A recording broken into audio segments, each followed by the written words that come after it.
Bismillahirrahmanirrahim. Assalamualaikum warahmatullahi wabarakatuh.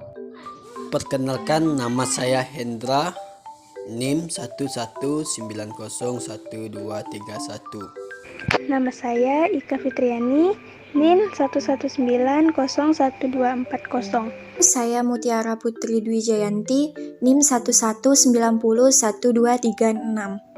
Nama saya Salwa Rayana, NIM 119011049. Kami dari kelompok 3 ingin mempresentasikan makalah kami yang berjudul Konsep Dasar BK atau Asas dan Prinsip. Baiklah, langsung aja simak video berikut ini. Yang A, latar belakang permasalahan. Bimbingan konseling sangat penting keberadaannya untuk mendidik murid karena sebagian besar waktu murid dihabiskan di sekolah dan kondisi di mana para murid membutuhkan bimbingan baik dalam keadaan dirinya, mengarahkan dirinya, maupun dalam mengatasi berbagai macam kesulitan. Maka dari itu, dalam suatu lembaga pendidikan seorang guru harus memiliki wawasan atau pengetahuan untuk mengendalikan dan mengarahkan setiap peserta didik, baik dalam segi perilaku maupun dalam proses pembelajaran. Bimbingan dan konseling memiliki arti yang sangat penting untuk sekolah dan murid. Sebelum menjadi BK atau dulu disebut BP, sekolah sempat kurang jelas tugas seorang BP. Maka dari itu, BP dipandang hanya tempat untuk anak yang bermasalah. Namun setelah pemerintah mengganti BP menjadi BK, tugas seorang BK semakin jelas dan BK sekolah sekarang bukan lagi tempat untuk murid yang bermasalah saja. Sekarang BK juga sudah menjadi tempat untuk berkonsultasi setiap individu berupa pribadi, sosial, belajar maupun kelanjutan studi atau karir. Baiklah, di sini saya akan membahas mengenai prinsip-prinsip bimbingan. Prinsip bimbingan dan konseling berarti aturan main yang dilakukan dalam mengambil peran untuk pelayanan bimbingan konseling. Prinsip ini akan menjadi landasan dalam program pelaksanaan bimbingan agar lebih terarah dan teratur. Landasan dalam langkah awal memberikan program yang sesuai terhadap kemampuan pola pikir serta kemampuan psikologis dalam individu. Prinsip-prinsip bimbingan adalah hal yang dapat dijadikan pedoman dalam pelaksanaan layanan bimbingan. Adapun prinsip-prinsip tersebut adalah yang pertama, prinsip-prinsip yang berkenaan dengan sasaran layanan. Nah, diantaranya yang pertama, bimbingan dan konseling melayani semua individu tanpa memandang umur, jenis kelamin, suku, agama, dan status sosial ekonomi. Lalu yang kedua, bimbingan dan konseling berurusan dengan pribadi dan tingkah laku unik dan dinamis. Lalu yang ketiga, bimbingan dan konseling memperhatikan sepenuhnya tahap dan berbagai aspek perkembangan individu. Yang keempat, bimbingan dan konseling memberikan perhatian utama kepada perbedaan individual yang menjadi orientasi pokok pelayanannya. Lalu yang kedua, prinsip-prinsip yang berkenaan dengan permasalahan individu. Di antaranya yang pertama, bimbingan dan konseling berurusan dengan hal-hal yang menyangkut pengaruh kondisi mental individu terhadap penyesuaian dirinya di rumah, di sekolah, serta dalam kaitannya dengan kontak sosial dan pekerjaan dan sebaliknya, pengaruh lingkungan terhadap kondisi mental dan fisik individu. Lalu yang kedua, kesenjangan sosial, ekonomi, dan kebudayaan merupakan faktor timbulnya masalah pada individu dan kesemuanya menjadi perhatian utama pelayanan bimbingan. Lalu yang ketiga, prinsip-prinsip yang berkenaan dengan program layanan. Yang diantaranya yang pertama, bimbingan dan konseling merupakan bagian integral dari pendidikan dan pengembangan individu. Karena itu, program bimbingan harus disesuaikan dan dipadukan dengan program pendidikan serta pengembangan peserta didik. Lalu yang kedua, program bimbingan dan konseling harus fleksibel, disesuaikan dengan kebutuhan individu, masyarakat, dan kondisi lembaga. Lalu yang ketiga, program bimbingan dan konseling disusun secara berkelanjutan dari jenjang pendidikan yang terendah sampai yang tertinggi. Lalu yang keempat, terhadap isi dan pelaksanaan program bimbingan dan konseling perlu adanya penilaian yang teratur dan arah. Lalu yang terakhir, prinsip-prinsip yang berkenaan dengan pelaksanaan layanan. Di antaranya yang pertama, bimbingan dan konseling harus diarahkan untuk pengembangan individu yang akhirnya mampu membimbing diri sendiri dalam menghadapi permasalahan. Lalu yang kedua, dalam proses bimbingan dan konseling, keputusan yang diambil dan hendak dilakukan oleh individu hendaknya atas kemauan individu itu sendiri, bukan karena kemauan atau desakan dari pembimbing atau pihak lain. Lalu yang ketiga, permasalahan individu harus ditangani oleh tenaga ahli dalam bidang yang relevan dengan permasalahan yang dihadapi. Lalu yang keempat, kerjasama antara pembimbing, guru, dan orang tua sangat menentukan hasil pelayanan bimbingan.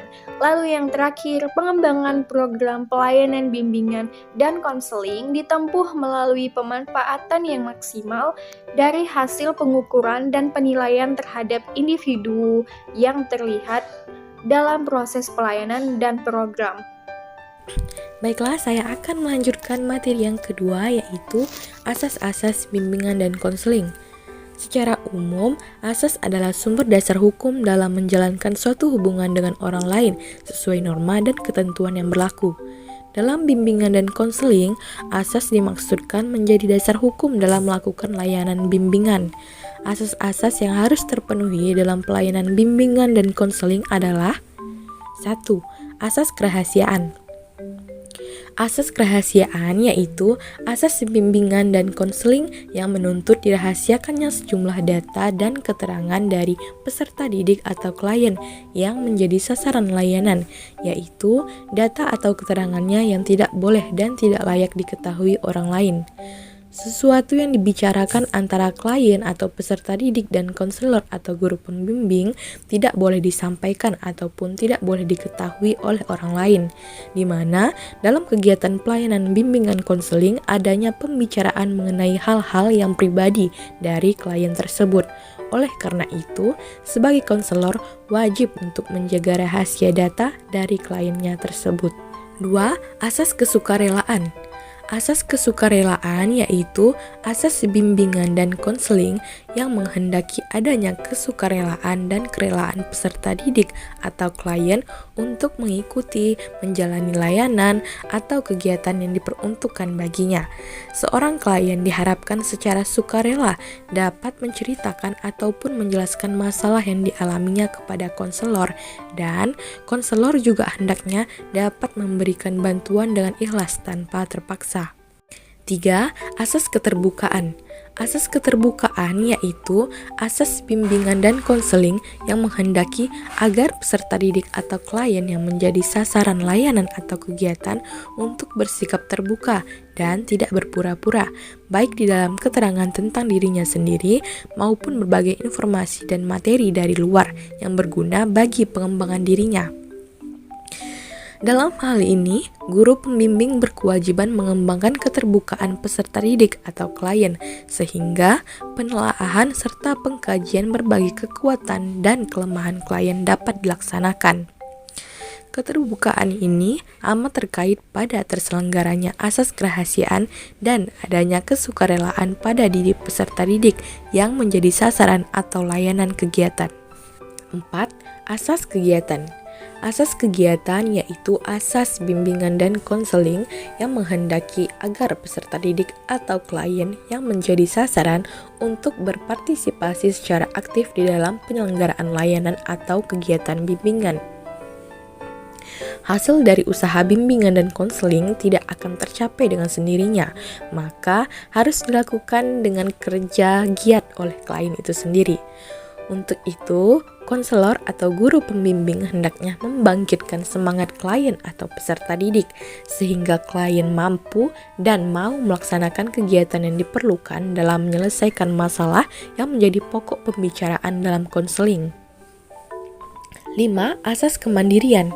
Asas kemandirian yaitu asas bimbingan dan konseling yang menunjuk pada tujuan umum bimbingan dan konseling, yaitu peserta didik atau klien sebagai sasaran layanan bimbingan dan konseling diharapkan menjadi individu-individu yang mandiri dengan ciri-ciri mengenal dan menerima diri sendiri dan lingkungannya, mampu mengambil keputusan, mengarahkan, serta mewujudkan diri sendiri sebagaimana telah diutarakan terdahulu. Guru pembimbing hendaknya mampu mengarahkan segenap layanan bimbingan dan konseling yang diselenggarakannya bagi berkembangnya kemandirian peserta didik. 6. Asas kekinian. Asas kekinian yaitu asas bimbingan dan konseling yang menghendaki agar objek sasaran layanan bimbingan dan konseling ialah permasalahan peserta didik atau klien dalam kondisi masa sekarang. Layanan yang berkenaan dengan masa depan atau kondisi masa lampau pun dilihat dampak atau kaitannya dengan kondisi yang ada dan apa yang dapat diperbuat sekarang. Yang ketujuh, ada asas kedinamisan. Asas kedinamisan ini adalah asas yang menghendaki agar isi layanan terhadap sasaran layanan atau klien yang sama kehendaknya selalu bergerak maju, tidak monoton, dan terus berkembang serta berkelanjutan sesuai dengan kebutuhan dan tahap perkembangannya dari waktu ke waktu. Yang kedelapan, ada asas keterpaduan. Asas keterpaduan ini adalah asas bimbingan konseling yang menghendaki agar berbagai layanan dan kegiatan bimbingan dan konseling, baik yang dilakukan oleh guru pembimbing maupun pihak lain, saling menunjang, harmonis, dan terpadukan. Untuk itu, diperlukannya konselor bekerja sama dengan orang-orang yang diharapkan dapat membantu penanggulangan masalah yang dihadapi oleh konseli. Nah, pada hal ini, peranan guru, orang tua, dan siswa-siswa yang lain seringkali sangat menentukan. Konselor harus bisa menjalin kerjasama dan saling mengerti, serta saling membantu demi terbantunya klien yang mengalami masalah.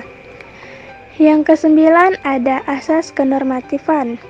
Asas kenormatifan ini adalah asas yang tidak boleh bertentangan dengan norma-norma yang berlaku, baik ditinjau dari norma agama, norma adat, norma hukum, norma ilmu, maupun kebiasaan sehari-hari.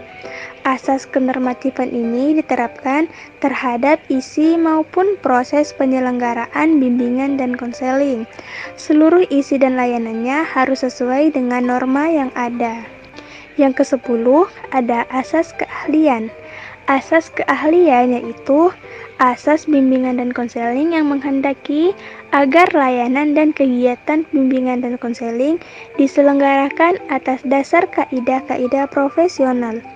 Untuk menjamin keberhasilan usaha bimbingan dan konseling, para pembimbing harus mendapatkan pendidikan dan latihan yang memadai, pengetahuan, keterampilan, sikap, dan kepribadian yang ditampilkan oleh konselor atau guru pembimbing akan menunjang hasil konseling. Yang ke-11 ada asas alih tangan. Asas ini yaitu asas bimbingan dan konseling yang menghendaki agar pihak-pihak yang tidak mampu menyelenggarakan layanan bimbingan dan konseling secara tepat dan tuntas atau suatu permasalahan peserta didik mengalihtangankan permasalahan itu kepada pihak yang lebih ahli. Guru pembimbing dapat menerima alih tangan kasus dari orang tua, guru-guru lain, atau ahli lain, dan demikian pula guru pembimbing dapat mengalihtangankan kasus kepada guru mata pelajaran atau ahli-ahli yang lain. Dan yang terakhir ada asas Tutwuri Handayani. Asas Tutwuri Handayani ini adalah asas bimbingan dan konseling yang menghendaki agar pelayanan bimbingan dan konseling secara keseluruhan dapat menciptakan suasana yang mengayomi atau memberikan rasa aman, mengembangkan keteladanan, memberikan rangsangan dan dorongan, serta kesempatan yang seluas-luasnya kepada peserta didik untuk maju. Bab 3. Analisis. Analisis teoritis. Teori bimbingan konseling membutuhkan suatu prinsip atau aturan main dalam menjalankan program pelayanan bimbingan.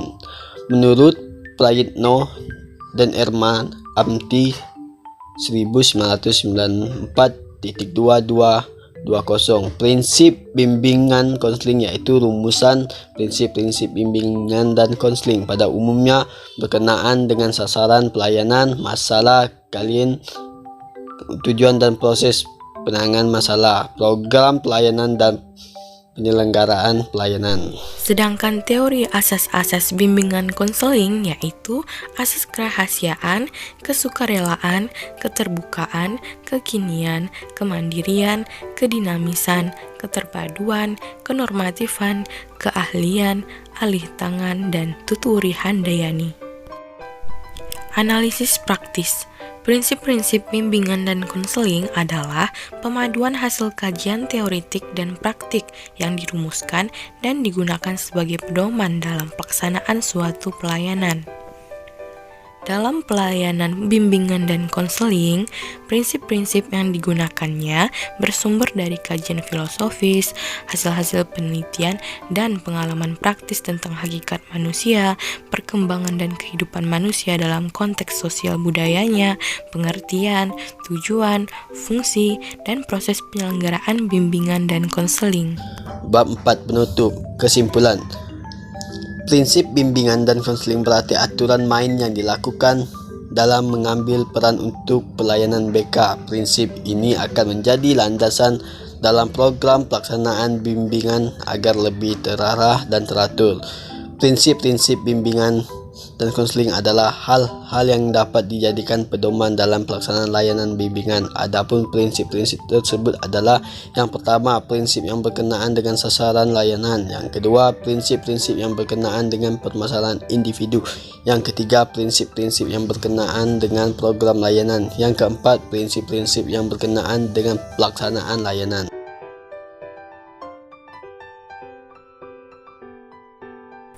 Terima kasih atas perhatiannya. Semoga materi yang telah dipresentasikan tadi dapat menambah wawasan kita semua. Wassalamualaikum warahmatullahi wabarakatuh.